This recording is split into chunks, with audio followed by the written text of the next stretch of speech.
Chapter 11.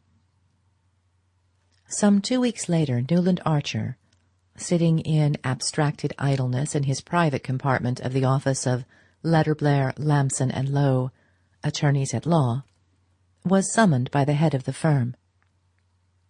Old Mr. Letterblair, the accredited legal adviser of 3 generations of New York gentility, was throned behind his mahogany desk in evident perplexity. As he stroked his close-clipped white whiskers and ran his hand through the rumpled grey locks above his jutting brows, his disrespectful junior partner thought how much he looked like the family physician, annoyed with a patient whose symptoms refused to be classified. "My dear sir," he always addressed Archer as sir, "I have sent for you to go into a little matter, a matter which, for the moment, I prefer not to mention to either Mr. Skipworth or Mr. Redwood."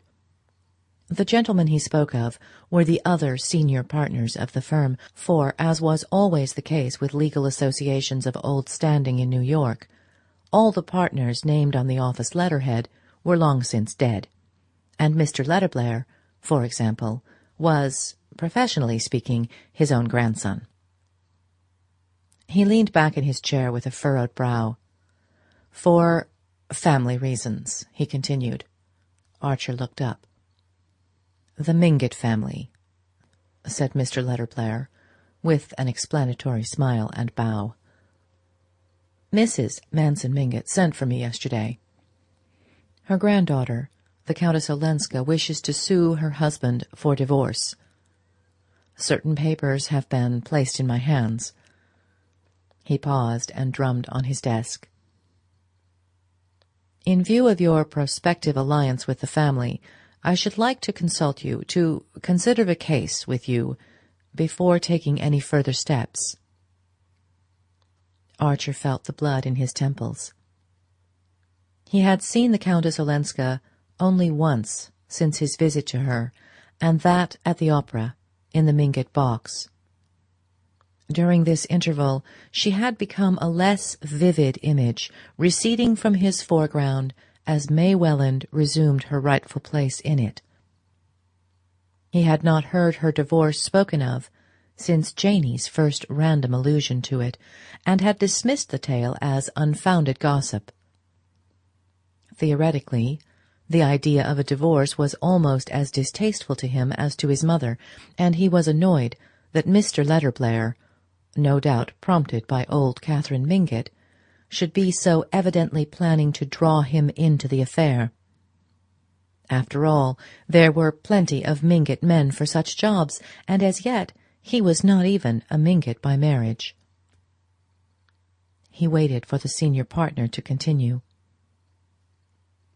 Mr. Letterblair unlocked a drawer and drew out a packet.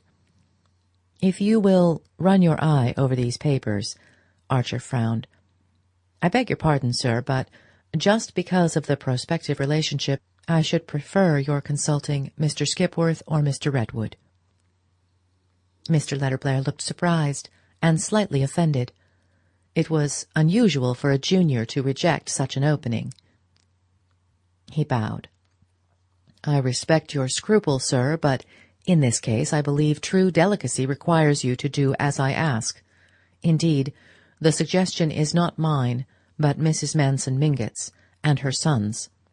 I have seen Lovell Mingott and also Mr. Welland. They all named you." Archer felt his temper rising. He had been somewhat languidly drifting with events for the last fortnight, and letting May's fair looks and radiant nature obliterate the rather importunate pressure of the Mingott claims. But this behest of old Mrs. Mingott's roused him to a sense of what the clan thought they had the right to exact from a prospective son-in-law, and he chafed at the role. "Her uncles ought to deal with this," he said. "They have. The matter has been gone into by the family. They are opposed to the Countess's idea, but she is firm and insists on a legal opinion." The young man was silent. He had not opened the packet in his hand. Does she want to marry again? I believe it is suggested, but she denies it. Then, will you oblige me, Mr. Archer, by first looking through those papers? Afterward, when we have talked the case over, I will give you my opinion. Archer withdrew reluctantly with the unwelcome documents. Since their last meeting, he had half unconsciously collaborated with events in ridding himself of the burden of Madame Olenska. His hour alone with her by the firelight had drawn them into a momentary intimacy on which the Duke of St. Austrey's intrusion with Mrs. Lemuel Struthers and the Countess's joyous greeting of them had rather providentially broken.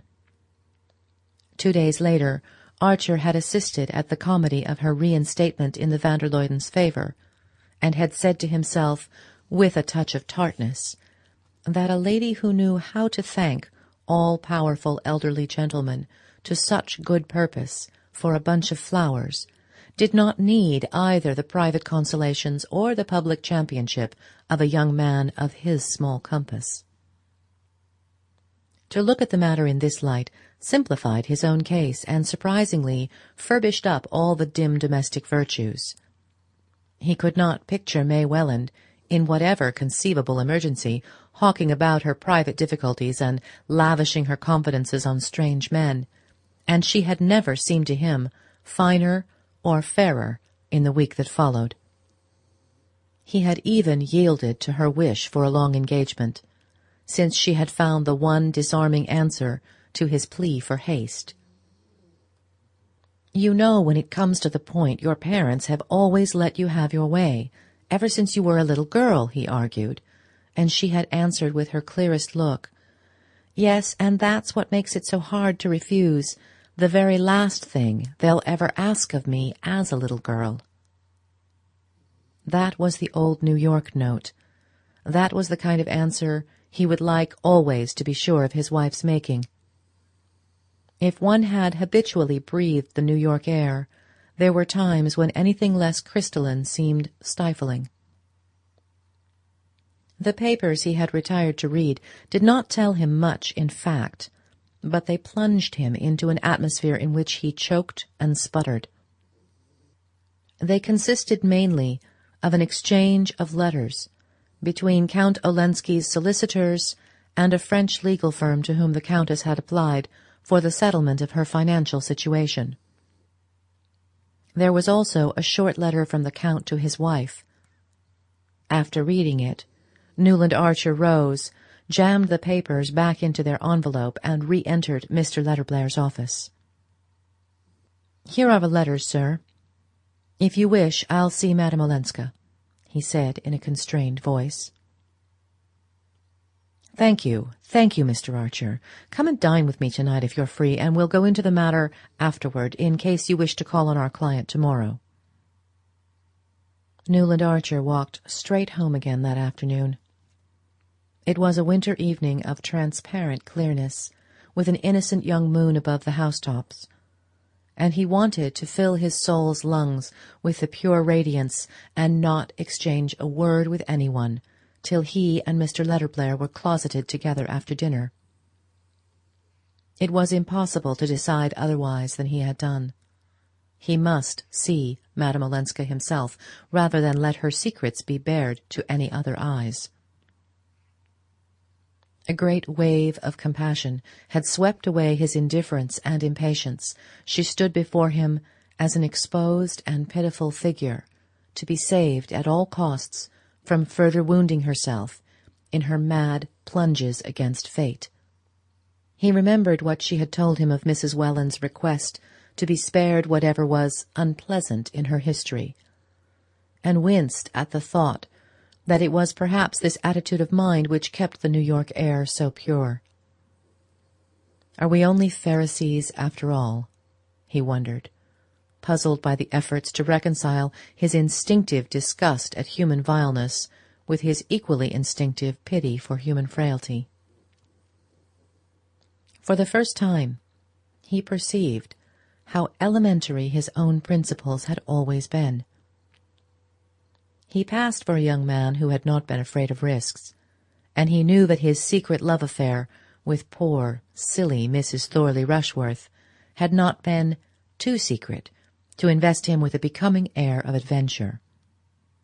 But Mrs. Rushworth was that kind of woman, foolish, vain, clandestine by nature, and far more attracted by the secrecy and peril of the affair than by such charms and qualities as he possessed.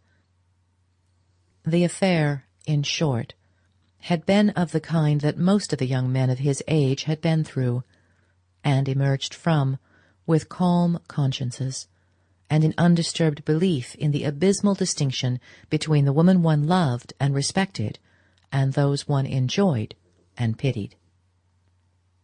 In this view they were sedulously abetted by their mothers, aunts, and other elderly female relatives, all who shared Mrs. Archer's belief that when such things happened, it was undoubtedly foolish of the man, but somehow always criminal of the woman.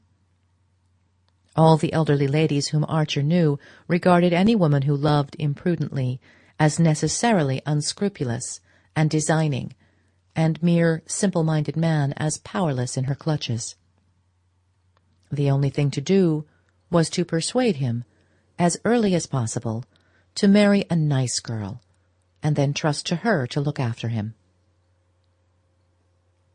In the complicated old European communities, Archer began to guess love problems might be less simple and less easily classified. Rich and idle and ornamental societies must produce many more such situations, and there might even be one in which a woman naturally sensitive and aloof would yet, from the force of circumstances, from sheer defenselessness and loneliness, be drawn into a tie inexcusable by conventional standards. On reaching home, he wrote a line to the Countess Olenska, asking at what hour of the next day she could receive him, and dispatched it by a messenger boy, who returned presently with a word to the effect that she was going to Scoitter Cliff the next morning, to stay over Sunday with the van der Luydens, but that he would find her alone that evening after dinner. The note was written on a rather untidy half-sheet, without date or address, but her hand was firm and free. He was amused at the idea of her week-ending in the stately solitude of Scoitter Cliff, but immediately afterward felt that there, of all places, she would most feel the chill of minds rigorously averted from the unpleasant.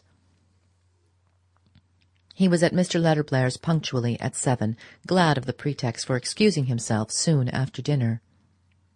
He had formed his own opinion from the papers entrusted to him, and did not especially want to go into the matter with his senior partner. Mr. Letterblair was a widower, and they dined alone, copiously and slowly, in a dark, shabby room hung with yellowing prints of the death of Chatham and the coronation of Napoleon. On the sideboard, between fluted Sheraton knife-cases, stood a decanter of Haut-Brion, and another of Old Lanning port, the gift of a client, which the wastrel Tom Lanning had sold off a year or two before his mysterious and discreditable death in San Francisco, an incident less publicly humiliating to the family than the sale of the cellar. After a velvety oyster soup came shad and cucumbers, then a young broiled turkey with corn fritters, followed by a canvasback with currant jelly and celery mayonnaise. Mr. Letterblair, who lunched on a sandwich and tea, dined deliberately and deeply, and insisted on his guests doing the same. Finally, when the closing rites had been accomplished, the cloth was removed, cigars were lit, and Mr. Letterblair, leaning back in his chair and pushing the port westward, said, spreading his back agreeably to the coal fire behind him, "The whole family are against a divorce, and I think rightly." Archer instantly felt himself on the other side of the argument. "But why, sir? If there ever was a case, well, what's the use? She's here, he's there, the Atlantic's between them. She'll never get back $1 more of her money than what he's voluntarily returned to her. Their damned heathen marriage settlements take precious good care of that. As things go over there, Olenski's acted generously. He might have turned her out without a penny." The young man knew this and was silent. "I understand, though," Mr. Letterblair continued, "that she attaches no importance to the money. Therefore, as the family say, why not let well enough alone?" Archer had gone to the house an hour earlier, in full agreement with Mr. Letterblair's view, but put into words by this selfish, well-fed, and supremely indifferent old man, it suddenly became the Pharisaic voice of a society wholly absorbed in barricading itself against the unpleasant. "I think that's for her to decide." "Have you considered the consequences if she decides for divorce?" "You mean the threat in her husband's letter? What weight would that carry? It's no more than the vague charge of an angry blackguard." "Yes, but it might make some unpleasant talk if he really defends the suit." "Unpleasant!" said Archer explosively. Mr. Letterblair looked at him from under inquiring eyebrows, and the young man, aware of the uselessness of trying to explain what was in his mind, bowed acquiescently, while his senior continued, "Divorce is always unpleasant." "You agree with me?" Mr. Letterblair resumed after a waiting silence. "Naturally," said Archer. "Well, then, I may count on you. The Mingotts may count on you to use your influence against the idea." Archer hesitated. "I can't pledge myself till I've seen the Countess Olenska," he said at length. "Mr. Archer, I don't understand you. Do you want to marry into a family with a scandalous divorce suit hanging over it? I don't think that has anything to do with the case." Mr. Letterblair put down his glass of port and fixed on his young partner a cautious and apprehensive gaze. Archer understood that he ran the risk of having his mandate withdrawn, and for some obscure reason he disliked the prospect. Now that the job had been thrust on him, he did not propose to relinquish it, and to guard against the possibility he saw that he must reassure the unimaginative old man who was the legal conscience of the Mingotts. "You may be sure, sir, that I shan't commit myself until I've reported to you. What I meant was that I'd rather not give an opinion until I've heard what Madame Olenska has to say." Mr. Letterblair nodded approvingly at an excess of caution worthy of the best New York tradition, and the young man, glancing at his watch, pleaded an engagement and took leave.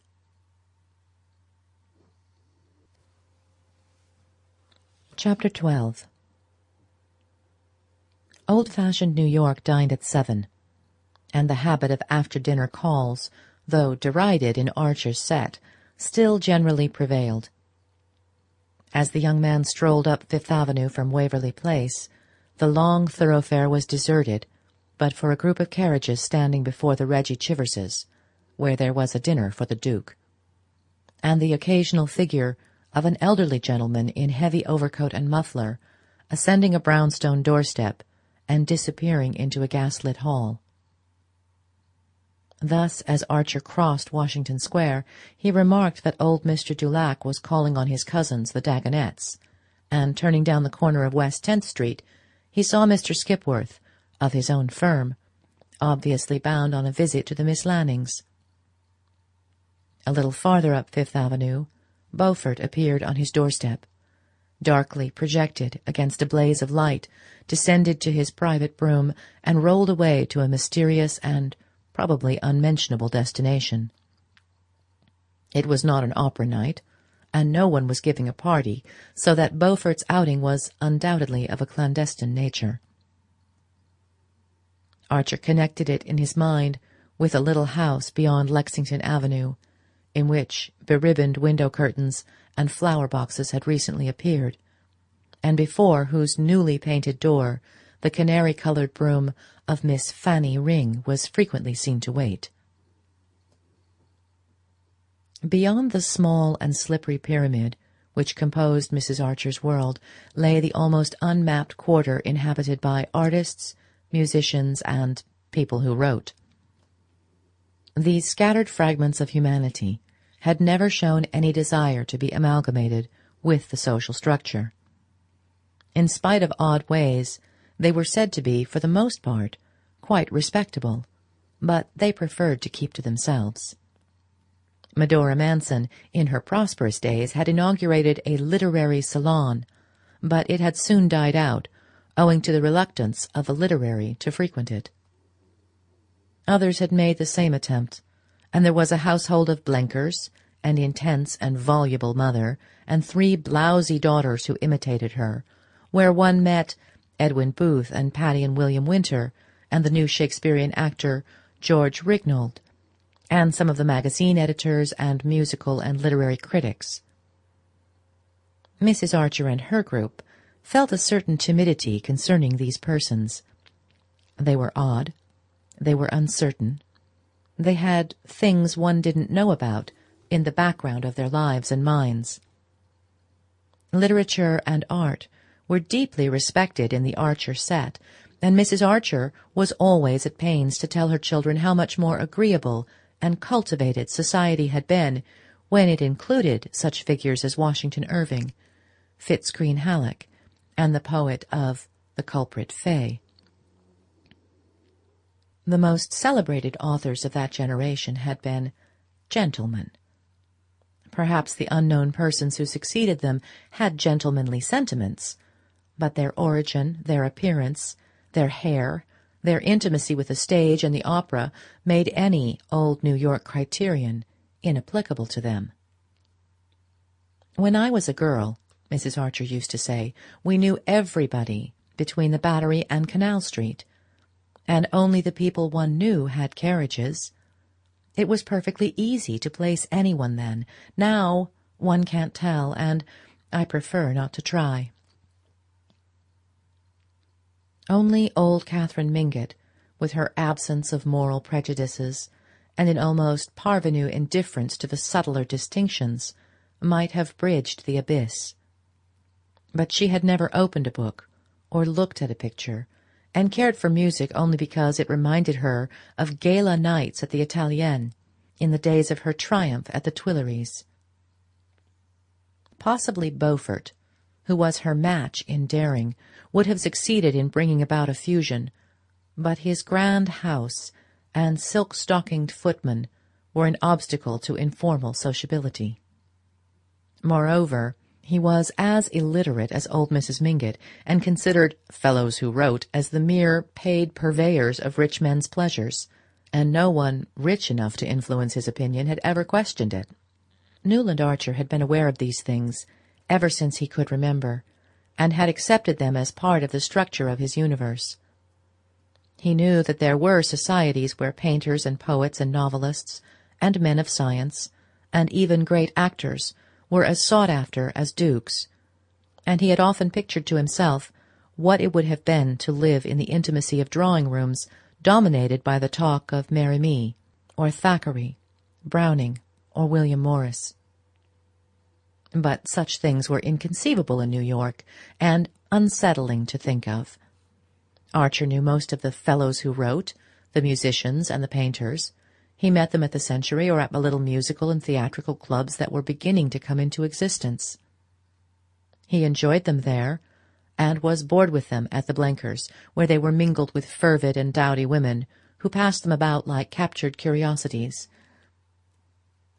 And even after his most exciting talks with Ned Winsett, he always came away with the feeling that if his world was small, so was theirs, and that the only way to enlarge either was to reach a stage of manners where they would naturally merge. He was reminded of this by trying to picture the society in which the Countess Olenska had lived and suffered, and also, perhaps, tasted mysterious joys. He remembered with what amusement she had told him that her grandmother Mingott and the Wellands objected to her living in a bohemian quarter given over to people who wrote. It was not the peril, but the poverty that her family disliked, and that shade escaped her, and she supposed they considered literature compromising.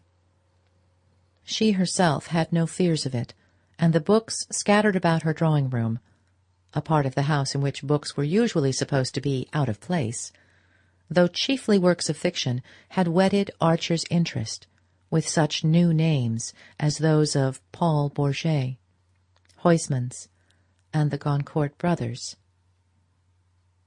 Ruminating on these things as he approached her door, he was once more conscious of the curious way in which she reversed his values, and of the need of thinking himself into conditions incredibly different from any that he knew if he were to be of use in her present difficulty. Nastasia opened the door, smiling mysteriously. On the bench in the hall lay a sable-lined overcoat, a folded opera hat of dull silk with a gold J.B. on the lining, and a white silk muffler. There was no mistaking the fact that these costly articles were the property of Julius Beaufort. Archer was angry, so angry that he came near scribbling a word on his card and going away. Then he remembered that in writing to Madame Olenska he had been kept by excess of discretion from saying that he wished to see her privately. He had, therefore, no one but himself to blame if she had opened her doors to other visitors, and he entered the drawing-room with a dogged determination to make Beaufort feel himself in the way and to outstay him. The banker stood leaning against the mantel-shelf, which was draped with an old embroidery, held in place by brass candelabra containing church candles of yellowish wax. He had thrust his chest out, supporting his shoulders against the mantel and resting his weight on one large patent leather foot. As Archer entered, he was smiling and looking down on his hostess, who sat on a sofa placed at right angles to the chimney. A table banked with flowers formed a screen behind it, and against the orchids and azaleas which the young man recognized as tributes from the Beaufort hothouses, Madame Olenska sat half-reclined, her head propped on a hand, and her wide sleeve leaving the arm bare to the elbow. It was usual for ladies who received in the evening to wear what were called simple dinner dresses, a close-fitting armor of whaleboned silk, slightly open in the neck, with lace ruffles filling in the crack, and tight sleeves with a flounce uncovering just enough wrist to show an Etruscan gold bracelet or a velvet band. But Madame Olenska, heedless of tradition, was attired in a long robe of red velvet, bordered about the chin and down the front with glossy black fur. Archer remembered on his last visit to Paris seeing a portrait by a new painter, Carolus Duran, whose pictures were the sensation of the salon, in which the lady wore one of these bold, sheath-like robes, with her chin nestling in fur. There was something perverse and provocative in the notion of fur worn in the evening in a heated drawing-room, and in the combination of a muffled throat and bare arms, but the effect was undeniably pleasing. "Lord love us, 3 whole days at Scoiter Cliff," Beaufort was saying in his loud, sneering voice as Archer entered the room. "You'd better take all your furs and a hot water bottle." "Why, is the house so cold?" she asked, holding out her left hand to Archer, in a way mysteriously suggesting that she expected him to kiss it. "No, but the missus is," said Beaufort, nodding carelessly to the young man. "But I thought her so kind. She came herself to invite me. Granny says I must certainly go." "Granny would, of course. And I say it's a shame you're going to miss the little oyster supper I'd planned for you at Delmonico's next Sunday, with Campanini and Scalchi and a lot of jolly people." She looked doubtfully from the banker to Archer. "Ah, that does tempt me. Except the other evening at Mrs. Struthers, I've not met a single artist since I've been here." "What kind of artists? I know 1 or 2 painters, very good fellows I could bring to see you if you'd allow me," said Archer boldly. "Painters? Are there painters in New York?" asked Beaufort, in a tone implying that there could be none, since he did not buy their pictures. And Madame Olenska said to Archer with a grave smile, "That would be charming, but I was really thinking of dramatic artists, singers, actors, musicians, My husband's house was always full of them. She said the words, my husband, as if no sinister associations were connected with them, and in a tone that seemed almost to sigh over the lost delights of her married life. Archer looked at her perplexedly, wondering if it were lightness or dissimulation that enabled her to touch so easily on the past at the very moment when she was risking her reputation in order to break with it. I do think, she went on, addressing both men, that the imprévu adds to one's enjoyment. It's perhaps a mistake to see the same people every day. It's confoundedly dull, anyhow. New York is dying of dullness, Beaufort grumbled. And when I try to liven it up for you, you go back on me.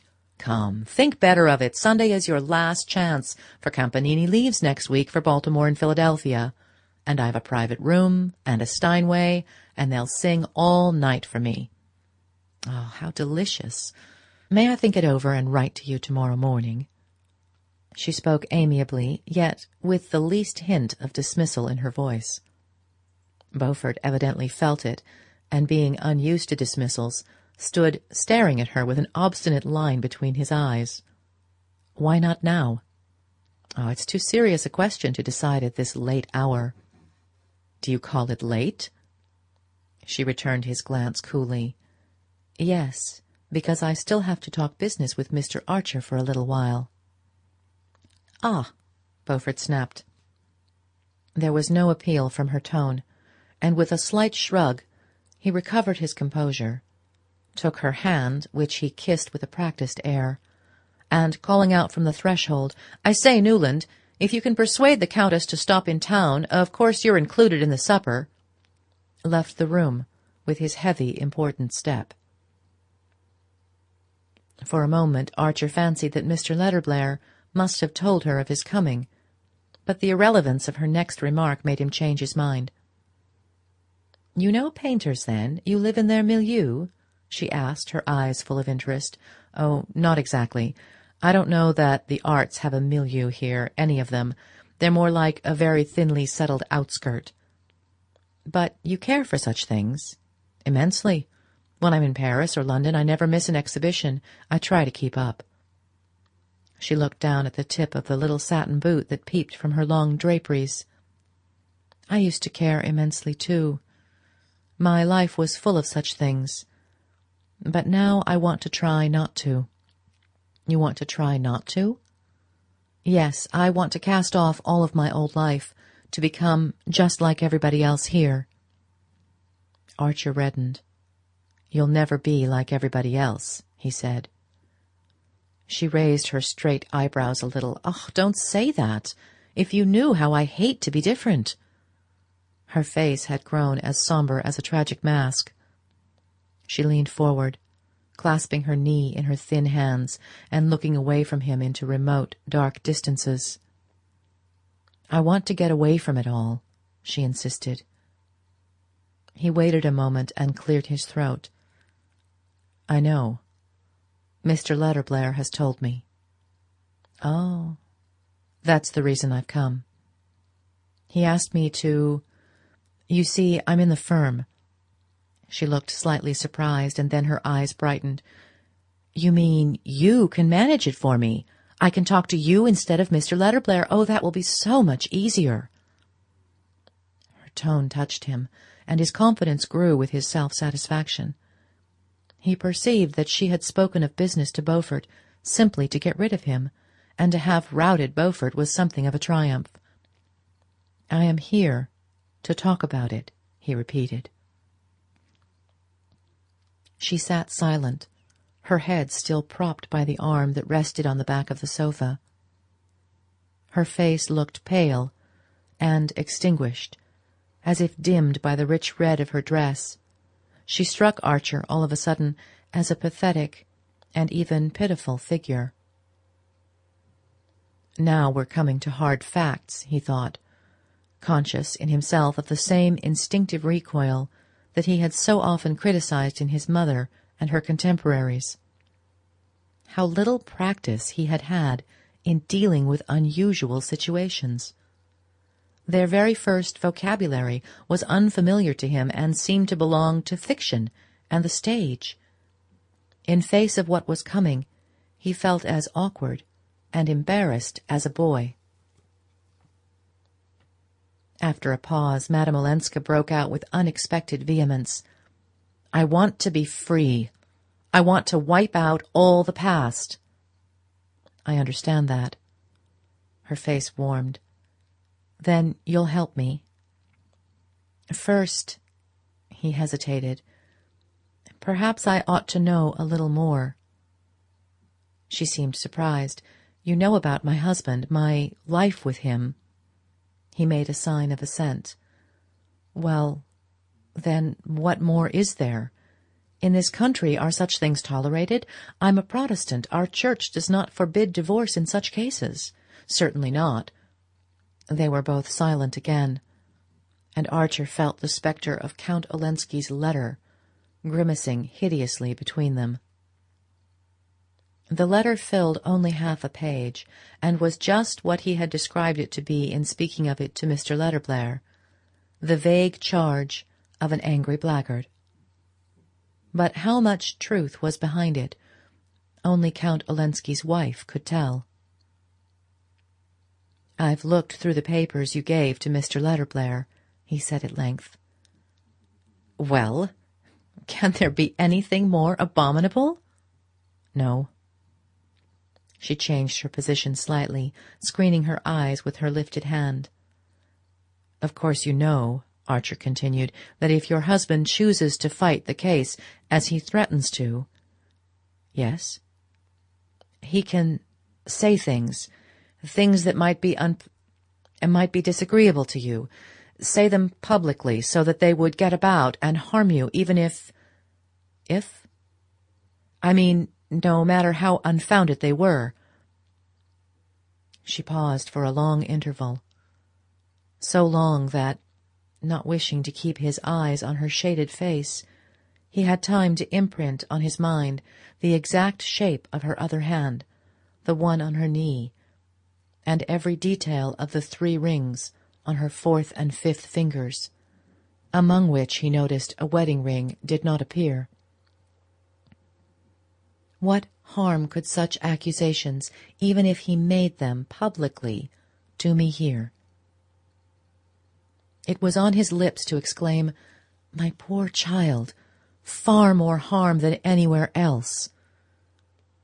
Instead, he answered in a voice that sounded in his ears like Mr. Letterblair's. "New York society is a very small world compared with the one you've lived in, and it's ruled, in spite of appearances, by a few people with, well, rather old-fashioned ideas." She said nothing, and he continued, "Our ideas about marriage and divorce are particularly old-fashioned. Our legislation favors divorce. Our social customs don't." "Never?"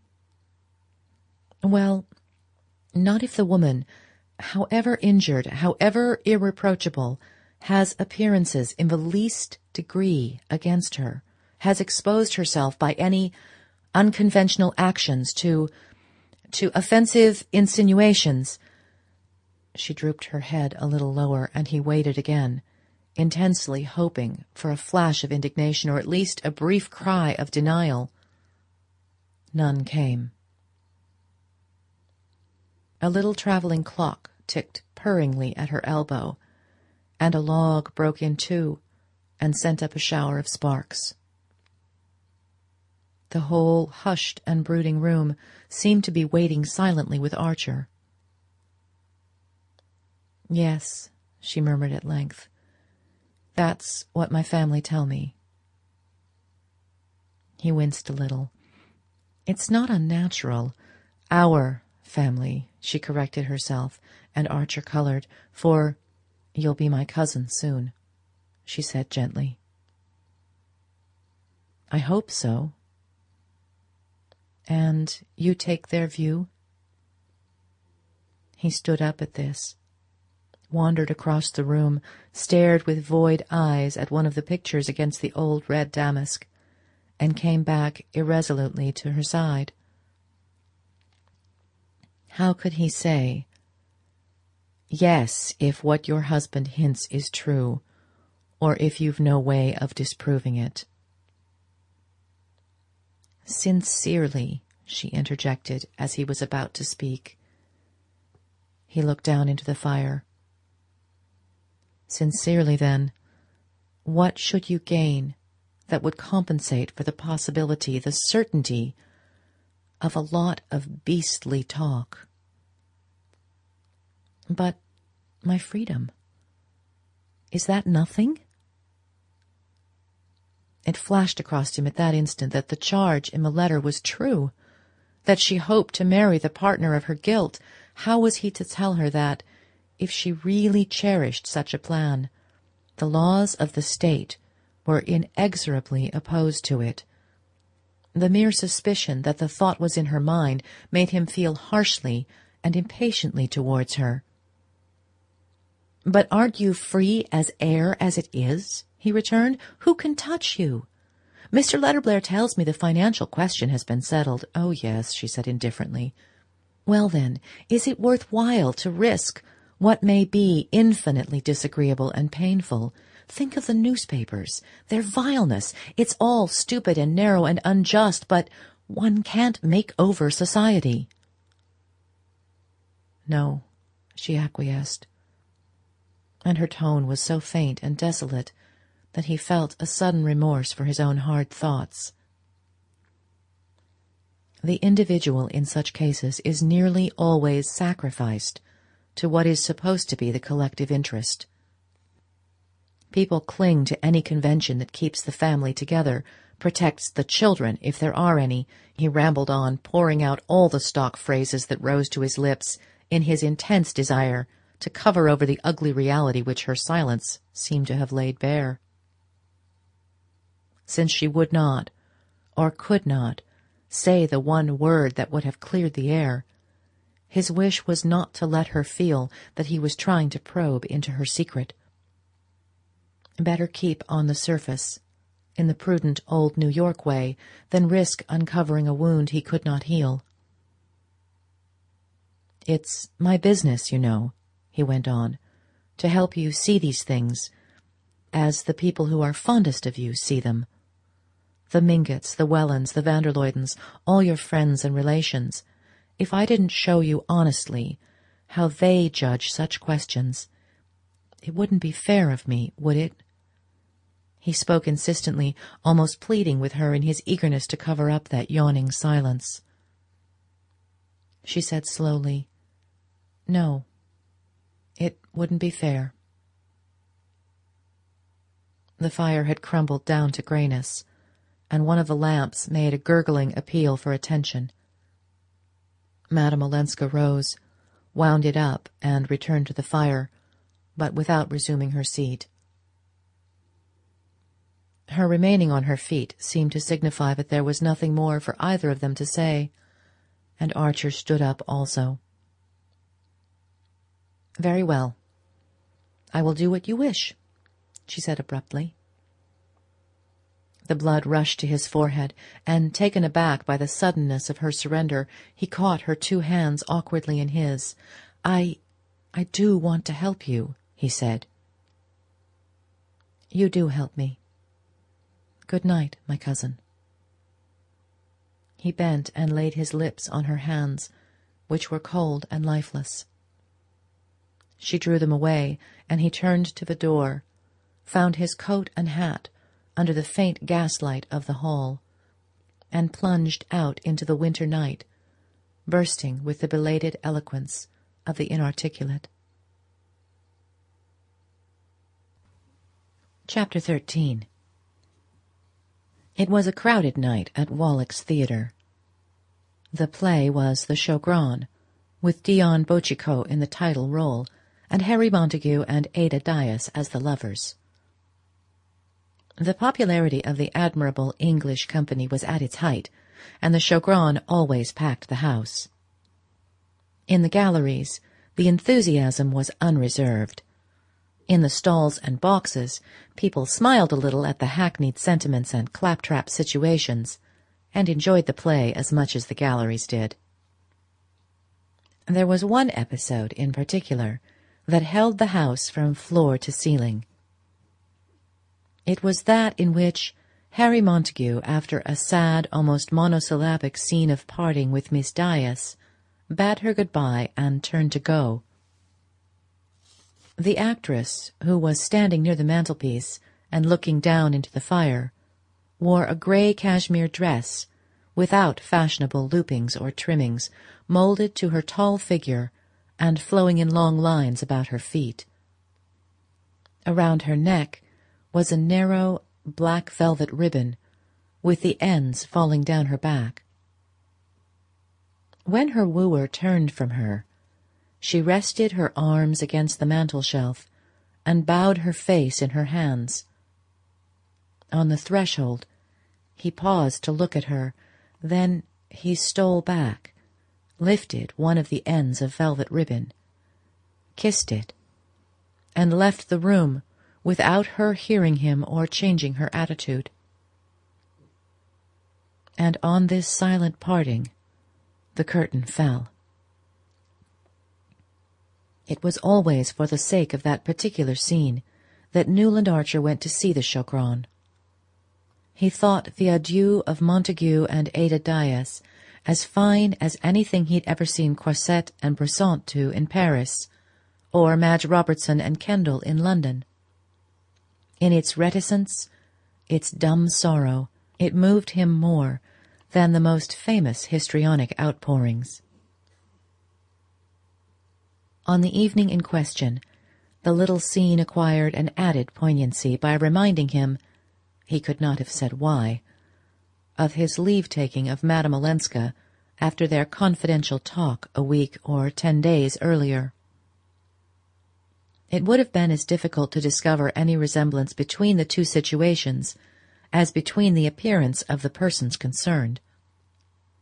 Newland Archer could not pretend to anything approaching the young English actor's romantic good looks, and Miss Dyas was a tall, red-haired woman of monumental build, whose pale and pleasantly ugly face was utterly unlike Ellen Olenska's vivid countenance. Nor were Archer and Madame Olenska two lovers parting in heartbroken silence. They were client and lawyer, separating after a talk which had given the lawyer the worst possible impression of the client's case. Wherein, then, lay the resemblance that made the young man's heart beat with a kind of retrospective excitement? It seemed to be in Madame Olenska's mysterious faculty of suggesting tragic and moving possibilities outside the daily run of experience. She had hardly ever said a word to him to produce this impression, but it was part of her, either a projection of her mysterious and outlandish background or of something inherently dramatic, passionate, and unusual in herself. Archer had always been inclined to think that chance and circumstance played a small part in shaping people's lots, compared with their innate tendency to have things happen to them. This tendency he had felt from the first in Madame Olenska. The quiet, almost passive young woman struck him as exactly the kind of person to whom things were bound to happen, no matter how much she shrank from them and went out of her way to avoid them. The exciting fact was her having lived in an atmosphere so thick with drama that her own tendency to provoke it had apparently passed unperceived. It was precisely the odd absence of surprise in her that gave him the sense of her having been plucked out of a very maelstrom. The things she took for granted gave the measure of those she had rebelled against. Archer had left her with the conviction that Count Olenski's accusation was not unfounded. The mysterious person who figured in his wife's past as the secretary had probably not been unrewarded for his share in her escape. The conditions from which she had fled were intolerable, past speaking of, past believing. She was young, she was frightened, she was desperate. What more natural than that she should be grateful to her rescuer? The pity was that her gratitude put her, in the law's eyes and the world's, on a par with her abominable husband. Archer had made her understand this, as he was bound to do. He had also made her understand that simple-hearted, kindly New York, on whose larger charity she had apparently counted, was precisely the place where she could least hope for indulgence. To have to make this fact plain to her, and to witness her resigned acceptance of it, had been intolerably painful to him. He felt himself drawn to her by obscure feelings of jealousy and pity, as if her dumbly confessed error had put her at his mercy, humbling yet endearing her. He was glad it was to him she had revealed her secret, rather than to the cold scrutiny of Mr. Letterblair or the embarrassed gaze of her family. He immediately took it upon himself to assure them both that she had given up her idea of seeking a divorce, basing her decision on the fact that she had understood the uselessness of the proceeding. And with infinite relief they had all turned their eyes from the unpleasantness she had spared them. "I was sure Newland would manage it," Mrs. Welland had said proudly of her future son-in-law. And old Mrs. Mingott, who had summoned him for a confidential interview, had congratulated him on his cleverness and added impatiently, "Silly goose, I told her myself what nonsense it was. Wanting to pass herself off as Ellen Mingott and an old maid, when she has the luck to be a married woman and a countess." These incidents had made the memory of his last talk with Madame Olenska so vivid to the young man that as the curtain fell on the parting of the two actors, his eyes filled with tears, and he stood up to leave the theatre. In doing so, he turned to the side of the house behind him and saw the lady of whom he was thinking, seated in a box with the Beauforts, Lawrence Lefferts, and one or two other men. He had not spoken with her alone since their evening together, and had tried to avoid being with her in company. But now their eyes met, and as Mrs. Beaufort recognized him at the same time, and made her languid little gesture of invitation, it was impossible not to go into the box. Beaufort and Lefferts made way for him, and after a few words with Mrs. Beaufort, who always preferred to look beautiful and not have to talk, Archer seated himself behind Madame Olenska.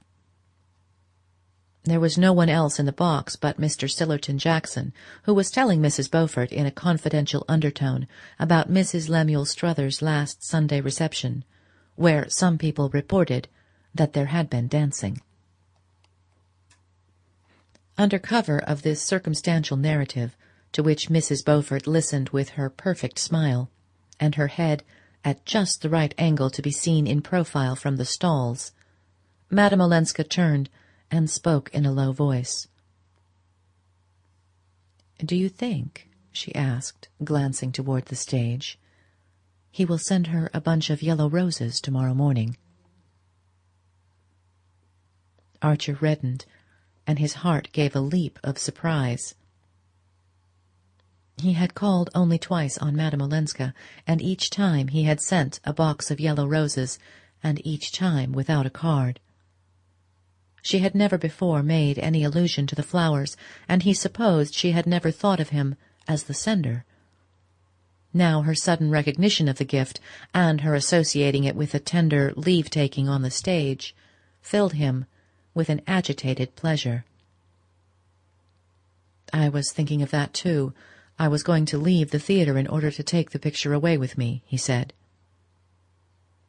To his surprise, her color rose, reluctantly and duskily.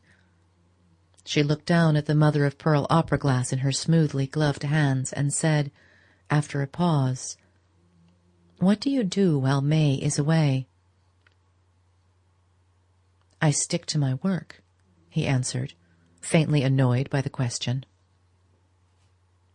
In obedience to a long-established habit, the Wellands had left the previous week for St. Augustine, where, out of regard for the supposed susceptibility of Mr. Welland's bronchial tubes, they always spent the latter part of the winter. Mr. Welland was a mild and silent man, with no opinions but with many habits. With these habits none might interfere, and one of them demanded that his wife and daughter should always go with him on his annual journey to the south. To preserve an unbroken domesticity was essential to his peace of mind. He would not have known where his hairbrushes were, or how to provide stamps for his letters, if Mrs. Welland had not been there to tell him. As all the members of the family adored each other, and as Mr. Welland was the central object of their idolatry, it never occurred to his wife and May to let him go to St. Augustine alone.